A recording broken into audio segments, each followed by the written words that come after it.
नमस्कार दोस्तों आज मैं आपको एक ऐसी कहानी सुनाती हूँ जो शायद आपने पहले कभी नहीं सुनी होगी।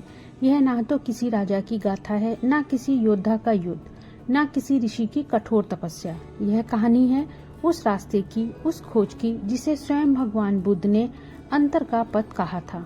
आपने महात्मा बुद्ध की अनेक कहानियां सुनी होंगी, राजमहल छोड़ने की, ज्ञान प्राप्ति की, उपदेशों की, लेकिन आज की कहानी इनमें से कोई भी नहीं है। यह कहानी है एक साधारण से युवक की जिसका नाम था आरिफ। एक ऐसा युवक जिसने ना तलवार चलाई, ना मंत्र पढ़े, ना कोई चमत्कार, लेकिन जिसने बुद्ध की शिक्षा के माध्यम से समाधि की एक ऐसी यात्रा तय की जो हमें भीतर तक झकझोर देती है। दोस्तों, समाधि उड़ने का नाम नहीं है। समाधि भविष्य देखने की भी शक्ति नहीं है। समाधि वह चुप्पी है जहाँ मन पहली बार थकना बंद करता है और जीना शुरू कर देता है। दोस्तों, आज की कहानी उसी चुप्पी तक पहुँचने की 7 आंतरिक अवस्थाओं की यात्रा है। दोस्तों, राजगृह के बाहरी इलाके में एक छोटा सा गांव था, गोपाल का। वहाँ रहता था एक 28 साल का युवा आरिफ। आरिफ के पिता सैनिक थे जो मगध के युद्ध में मारे गए थे। उसके घर में माँ थी और 2 छोटी बहनें थीं। आरिफ खेती भी करता, मजदूरी भी करता, लेकिन उसके भीतर एक बेचैनी थी। जिस तरह कोई नदी अपनी धारा खुद समझ नहीं पाती, वैसे ही उसका मन कभी भी शांत नहीं होता था। वो रात को देर तक जागता, सुबह देर तक सोचता रहता, कभी कभी अपने भाग्य को कोसता और कभी इस संसार को। अक्सर खुद से पूछता कि मैं इतना दुखी क्यों हूँ, लेकिन इस प्रश्न का उत्तर उसके भीतर कहीं नहीं था। बस एक खालीपन था और एक शोर था, ऐसा शोर जिसे कोई और नहीं सुन सकता था, और वह हर पल उसे खाता रहता था। वह कहता, अगर भगवान है तो मेरा जीवन इतना उलझा क्यों है? अगर शांति नाम की कोई चीज है तो मैं क्यों नहीं महसूस करता? आरिफ भीतर से बिल्कुल टूट चुका था, पर वो किसी को नहीं पता था। गांव वालों को लगता कि यह लड़का थोड़ा अलग है, शायद गुस्सैल है और शायद आलसी है, पर जल रहा था वह भीतर से, अपनी ही ज्वाला में। एक दिन की बात है, गांव में खबर फैली कि सिद्धार्थ गौतम, जिन्हें अब सब लोग बुद्ध कहते हैं, वो राजगृह के पास बिहार में ठहरे हुए हैं। गांव का आधा हिस्सा उन्हें देखने निकल पड़ा। आरिफ भी वहां गया, पर देखने नहीं, बल्कि इसलिए कि उसके भीतर एक अजीब सी खिंचाव उठी थी। वह बिहार में पहुंचा तो लोग बैठे थे, वहां पे हल्की हवा चल रही थी। बुद्ध सामने बैठे थे, शांत, स्थिर, जैसे समय भी उनके चरणों में बैठ गया हो। आरिफ की नजर पहली बार जब बुद्ध के चेहरे पे पड़ी तो किसी साधारण व्यक्ति जैसा चेहरा, पर शांति ऐसी मानो हजार समुद्र भीतर समा गए हों। बुद्ध बोले, मन ही हमारे दुख का कारण है और मन ही दुख से मुक्ति का मार्ग भी है। यह बात आरिफ के सीने में धंस गया था। उसने सोचा, अगर यह सच है तो क्या मेरा दुख भी मिट सकता है? तो बुद्ध बोले और लोग सुनते रहे, लेकिन आरिफ के मन में जैसे कोई दरवाजा खुल गया। उसे लगा, मैं पूरे जीवन बाहर भागता रहा, शायद मुझे पहली बार भीतर देखना चाहिए था। उपदेश जब समाप्त हो गए, लोग लौटने लगे, लेकिन आरिफ वहीं बैठा रहा। उसकी नजरें बुद्ध पर थीं, शरीर स्थिर। तभी बुद्ध की नजर उस पर पड़ी और बुद्ध ने मुस्कुराते हुए कहा, तुम्हारे भीतर प्रश्न है पर उत्तर नहीं, और यही तुम्हारी खोज की शुरुआत है। यह आरिफ के जीवन का पहला मोड़ था। बुद्ध ने उसे अपने पास बुलाया और पूछा, तुम क्या खोज रहे हो? तो आरिफ बोला, शांति, पर मिलती नहीं है। तो बुद्ध ने कहा, शांति कोई चीज नहीं है, वह समझ से जन्म लेती है, और समझ जिज्ञासा से। फिर बुद्ध ने उसे एक ताड़पत्र दिया जिस पर लिखा था, देखो, खोजो, प्रश्न करो, यही पहला द्वार है। आरिफ रात भर सो नहीं पाया। पहली बार उसने अपने जीवन में महसूस किया कि उसके भीतर प्रकाश की एक बारीक सी किरण प्रवेश कर चुकी है। वो थी जिज्ञासा। यही उसकी पहली अवस्था थी। आरिफ बुद्ध के अनुयायियों के साथ रहने लगा, लेकिन यह कोई आसान काम नहीं था। सुबह 4 बजे उठना, ध्यान लगाना, भोजन में संयम, किसी से कठोर वचन न कहना, अपनी इंद्रियों पर नियंत्रण, लोग को पहचानना, यह सब सुनने में बहुत आसान है, लेकिन करने में उतना ही कठिन है। एक दिन ध्यान करते हुए आरिफ के पैरों में इतनी झुंझुनी हुई कि वह उठकर भागने वाला था, लेकिन तभी एक अनुयायी आचार्य ने कहा, दर्द से मत भागो, देखो उसे और स्वीकार करो। आरिफ बैठा रहा। घंटों बीत गए मगर उसका दर्द कम नहीं हुआ। लेकिन उसमें एक नया अनुभव जन्मा कि दर्द तो है पर मैं दर्द में नहीं हूँ। उसके भीतर पहली बार स्थिरता आई और यही अनुशासन था।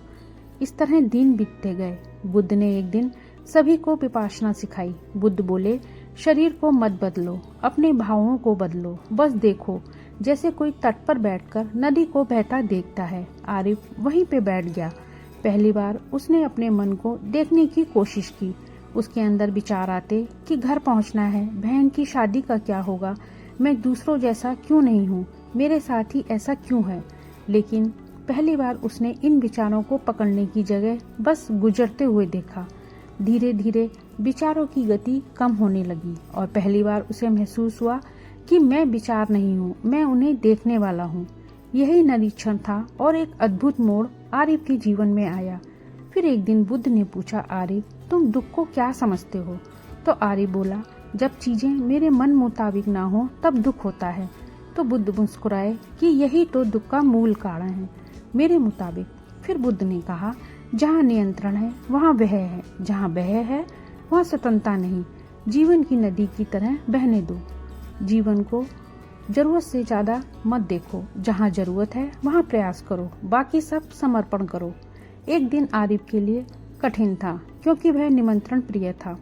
माँ की चिंता, भविष्य की चिंता, समाज की नजरें सब उसे पकड़कर खींचती थी। लेकिन उस रात उसने एक निर्णय लिया कि मैं जीवन से लड़ना बंद करूंगा, मैं बहूंगा और स्वीकार करूंगा। उसके भीतर एक गांठ खुल गई और वह था समर्पण। आरिफ अब शांत होता जा रहा था, पर असली परिवर्तन अब आया कि उसने करुणा को महसूस किया।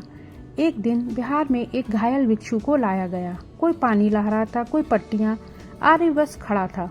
फिर बुद्ध ने उससे कहा कि दर्द को वहां मत खोजो जहां तुम्हें चोट पहुंचाए, दर्द को वहां खोजो जहां वह तुम्हें पिघलाए। आरिफ बैठा और घायल भिक्षु का पैर साफ किया। उसने उसको पट्टियां बांधी।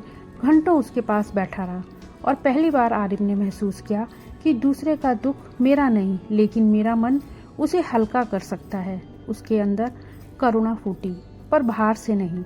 यही उसकी 5वीं अवस्था थी। आरिफ अब बहुत कम बोलता था, बहुत ही ज्यादा कम। लोग पूछते कि तुम उदास हो तो वह मुस्कुराता, नहीं मैं मौन में हूँ। बुद्ध अक्सर कहते कि मौन शून्यता नहीं, मौन वह जगह है जहाँ मन घुल जाता है। आरिफ अब घंटों बिना हिले डिले बैठा सकता था, बिना थके, बिना बोलने की जरूरत के, बिना किसी को कुछ समझाने के।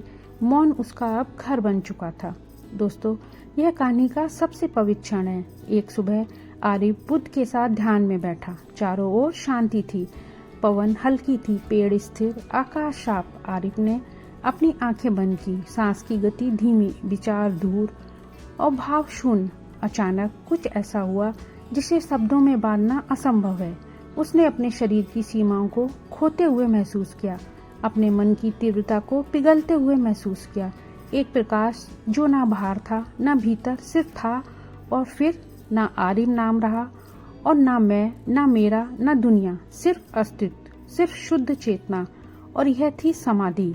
यह अवस्था बुद्ध ने जिसे निरोध कहा, जहाँ दुख का अंत होता है। जब आरिफ की आंख खुली तो बुद्ध उसे देख रहे थे और बोले, तुमने स्वयं को नहीं पाया, तुम स्वयं से पार चले गए। अब समाधान बाहर मत खोजो, तुम स्वयं समाधान हो। यह क्षण आरिफ रो पड़ा, पर यह आंसू दुख के नहीं बल्कि दिव्यता के थे।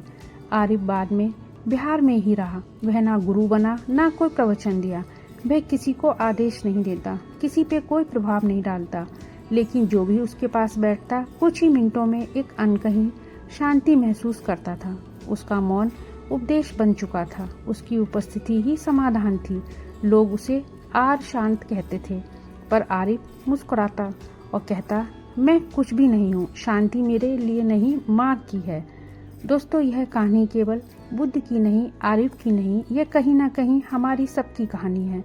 जिज्ञासा, अनुशासन, निरीक्षण, समर्पण, करुणा, मौन और समाधि, ये 7 अवस्थाएं किसी एक युग की नहीं, हर युग की यात्रा हैं। अंत में प्रश्न सिर्फ इतना है कि आप किस अवस्था पर हैं। क्या आप अगला कदम उठाने को तैयार हैं? दोस्तों, अगर ये कहानी आपके दिल तक पहुंची हो तो प्लीज़ चैनल को लाइक और सब्सक्राइब किए और शेयर करें। मिलते हैं अगली कहानी में। नमो बुद्धाय दोस्तों।